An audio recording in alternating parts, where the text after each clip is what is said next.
ഇരുട്ടിലാകുമ്പോൾ ഭരിക്കുന്നിടത്തോളം കാലം താപനിലയത്തിൽ നിന്ന് കിട്ടുമെന്ന് വൈദ്യുതി. പൈസ കൊടുത്താൽ മതി, ജനങ്ങൾ പൈസ കൊടുത്തോളൂല്ലോ. ചുമ്മാതല്ല, ഔദാര്യമല്ലല്ലോ. അപ്പൊ ജനങ്ങൾക്ക് വലിയ അതൊരു തിരിച്ചടിയും അവർക്ക് കൂടുതൽ നഷ്ടം ഉണ്ടാക്കുന്ന കാര്യം. എന്നാ വേണ്ടെന്നാ മണ്ണെണ്ണ കൊടുത്ത് കത്തിച്ചാൽ മതി.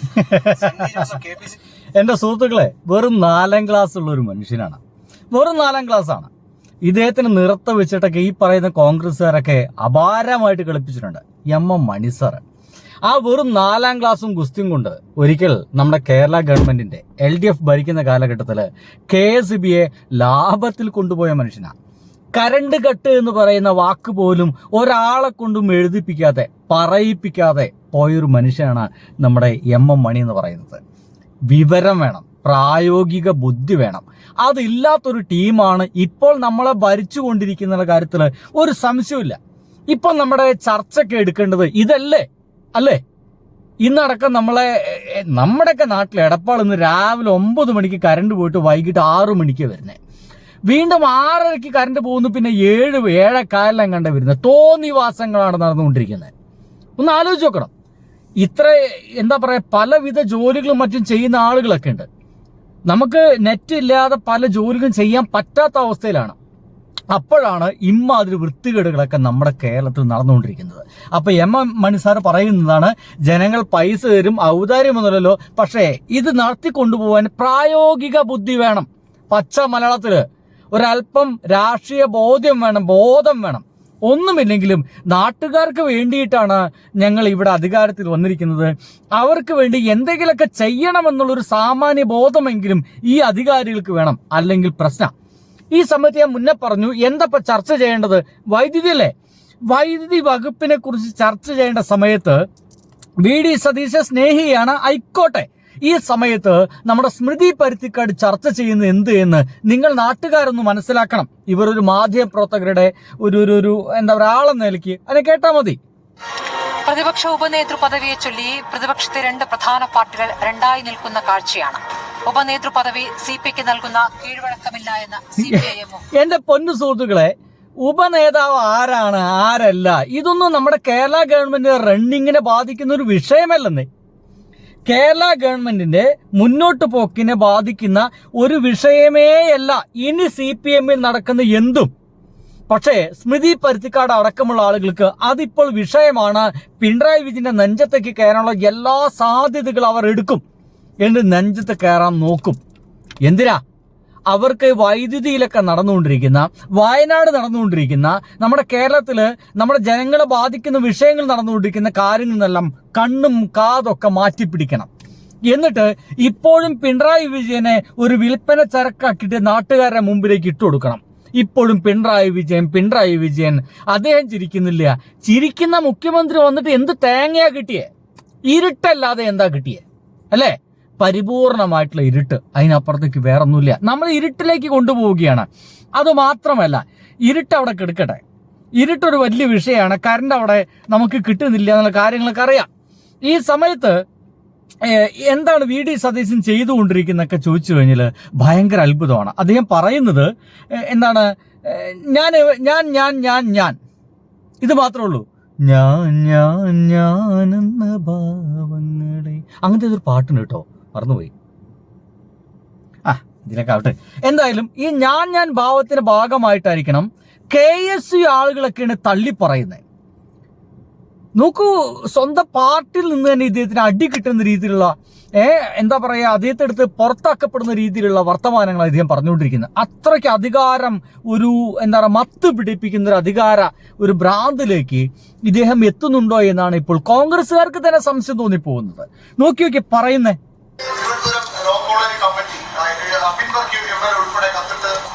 അവരൊന്നും അല്ലല്ലോ ഇത് തീരുമാനിക്കുന്നത്. തിരുവനന്തപുരം ലോ കോളേജിലെ യൂണിറ്റ് കമ്മിറ്റിയാണോ ഗവൺമെന്റ് ബിൽഡറെ തീരുമാനിക്കുന്നത്? നോ. ഗവൺമെന്റ് ബിൽഡറെ നിയമിക്കുന്നതിന് അവർക്ക് എന്താ കാര്യം? ഒരു കാര്യമില്ല അവർക്കൊന്നും. അതൊന്നുമില്ല, അവർക്കൊന്നും ഒരു കാര്യമില്ല. എങ്ങനെയുണ്ട്? സ്വന്തം പാർട്ടിയുടെ ഒരു എന്താ പറയാ, ബാല പാർട്ടി ആയിട്ടുള്ള ഘടകം എന്നൊക്കെ പറയാവുന്ന, അല്ലെങ്കിൽ അവരുടെ അതിൽ നിന്നാണ് പലരും, പല നേതാക്കളും, ഇദ്ദേഹം അടക്കമുള്ള ആളുകളൊക്കെ ഈ ഒരു പാർട്ടി പ്രവർത്തിക്കും. അത്തരം ആളുകളെ കൈവിട്ട് കളയാണ്. KSUവിനോടൊക്കെ പോയി പണി നോക്കാൻ പറയാണ്.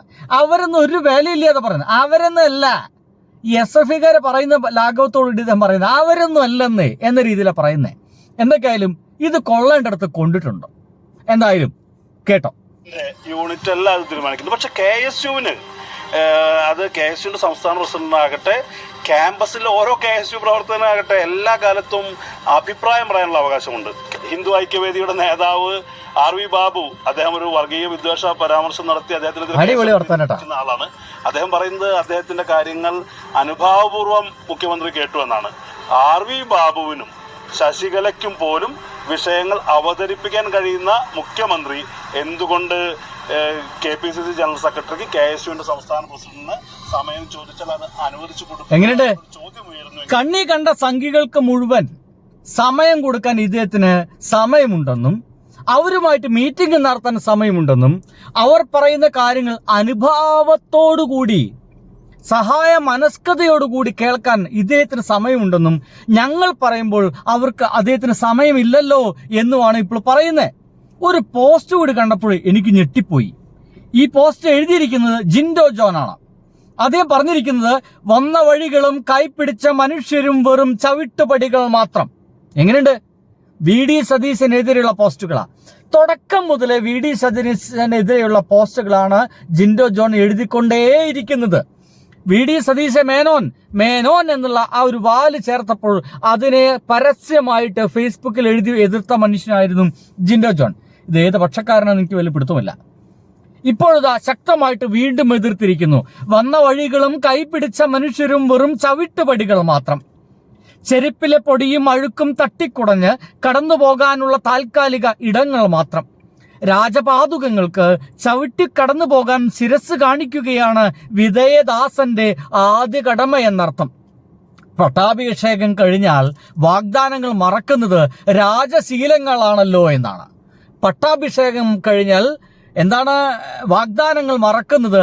രാജശീലങ്ങളാവോ ആണല്ലോ എന്നാണ്. ഇത് എഴുതിയിരിക്കുന്ന ഏതെങ്കിലും SFI കാരനല്ല സുഹൃത്തുക്കളെ, ഇത് എഴുതിയിരിക്കുന്ന ഏതെങ്കിലും DYFI കാരനല്ല, ഇത് എഴുതിയിരിക്കുന്നത് ഒരു CPM കാരനല്ല, ഒരു CPI കാരനല്ല, ഒരു ഇടതുപക്ഷ ബോധ്യവുമുള്ള ഒരു മനുഷ്യനല്ല. ഇത് എഴുതിയിരിക്കുന്നത് ഒരു അസല് കോൺഗ്രസ്സുകാരനാണ്. സ്വന്തം പാളയത്തിൽ തിന്നു തന്നെയാണ് പ്രശ്നങ്ങൾ പുകച്ചുരുളുകൾ ഉയരുന്നത് എന്നർത്ഥം. ഒരു സംശയമില്ല. ഇതാണ് തുടക്കത്തിലെ പറഞ്ഞത്.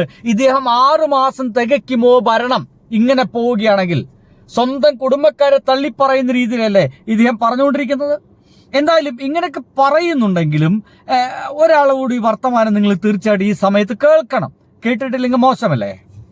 കഴിഞ്ഞ 10 വർഷം നമ്മൾ UDF ഭരണത്തിൽ ഇല്ലാതിരുന്ന 10 വർഷം UDFനെ തിരിച്ച് കോൺഗ്രസിന്റെ നേതൃത്വത്തിലുള്ള ഒരു സർക്കാരിനെ തിരിച്ചു കൊണ്ടുവരണം എന്നതിൽ ഏറ്റവും താഴെ തട്ടിൽ നേരിട്ട് വിദ്യാർത്ഥികളുമായിട്ടും ജനങ്ങളുമായിട്ടും നേരിട്ട് ബന്ധപ്പെട്ട് പ്രതിഷേധങ്ങളുമായിട്ടും സമരങ്ങളുമായിട്ടും അതല്ലാതെ രാഷ്ട്രീയ നിലപാടുകളായിട്ടും നേരിട്ട് ബന്ധപ്പെട്ട ഒരു സംഘടനയാണ് KSU എന്ന് പറയുന്നത്. ശരി മനസ്സിലായി. നിങ്ങളെ സങ്കടം മനസ്സിലാവുന്നുണ്ട്. KSUവിനെ മാറ്റി നിർത്തിക്കൊണ്ട് UDF സർക്കാരിനോ കോൺഗ്രസിന്റെ ഒരു മുഖ്യമന്ത്രിക്കോ മുന്നോട്ട് പോകാനാവില്ല എന്ന് KSUവിന്റെ കാസർഗോഡ് ജില്ലാ പ്രസിഡന്റ് ജവാദ് പുത്തൂരാണ് ഈ സംസാരിച്ചുകൊണ്ടിരിക്കുന്നത്. VD സതീശന് മുന്നോട്ട് പോകാൻ കഴിയില്ലെന്ന് പറയുന്ന ഏതെങ്കിലും LDF കാരനല്ല, സ്വന്തം പാളയത്തിൽ നിന്ന് തന്നെയാണ്. അപ്പോഴും നമ്മൾ ചാനൽ ചർച്ചകൾ കാണുന്നത് പ്രതിപക്ഷ ഉപനേതൃ പദവിയെ ചൊല്ലി ഇമാതിരി കോമാളിത്തരങ്ങളാണ്. രണ്ടായി നിൽക്കുന്ന കാഴ്ചയാണ്.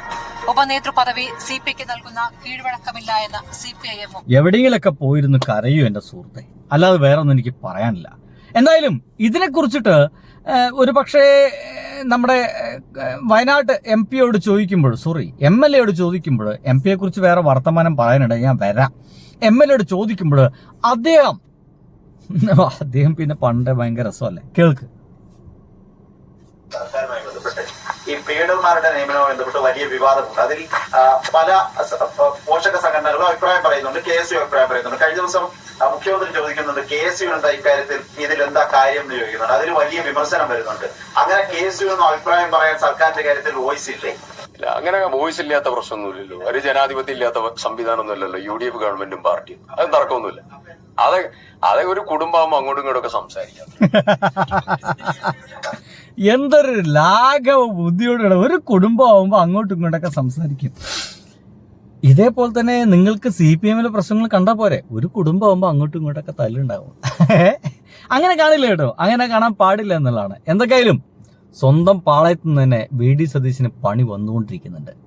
അപ്പോൾ സുഹൃത്തുക്കളെ, കീപ്പ് ഇൻ ടച്ച്, ഒപ്പം ഉണ്ടായിരിക്കുക, സബ് ചെയ്തിട്ടൊക്കെ ഒന്ന് സഹകരിക്കുക. പ്രിയ സുഹൃത്തുക്കൾക്ക് വേണ്ടിയിട്ടൊക്കെ ചാനലൊക്കെ ഒന്ന് ഷെയർ ചെയ്ത് വെക്കുക. ഒരേ മനസ്സുള്ളവർക്ക്, ഒരേ മനസ്സില്ലാത്തവർക്ക് ഷെയർ ചെയ്തോളൂ. ചിലപ്പോൾ അവർക്ക് ചുമ്മാ ദേഷ്യം പിടിച്ചാലോ, പിടിച്ചോട്ടെന്നേ അല്ലേ. ചില യാഥാർത്ഥ്യങ്ങൾ പറയുമ്പോൾ ചില ആളുകൾ നന്നായി ചൊറിയാനുള്ള ഉപകരണമായിട്ട് ഞാൻ മാറണോ? എന്തെങ്കിലുമൊക്കെ ആവട്ടെ. അപ്പോൾ സുഹൃത്തുക്കളെ, സബ് ചെയ്യുക, ഷെയർ ചെയ്യുക, നിങ്ങളുടെ അഭിപ്രായങ്ങൾ കൃത്യമായിട്ട് എഴുതിടുക. ഒരു കമൻറ്റ് പോലും ഞാൻ ഡിലീറ്റ് ചെയ്യില്ല. ഇതേ പേരിൽ എനിക്കൊരു ഫേസ്ബുക്ക് അക്കൗണ്ട്, ഒരു ഇൻസ്റ്റാഗ്രാം ഉണ്ട്. കഴിയുമെങ്കിൽ കയറുക, ഫോളോ ചെയ്യുക, സഹകരിക്കുക. ബൈ.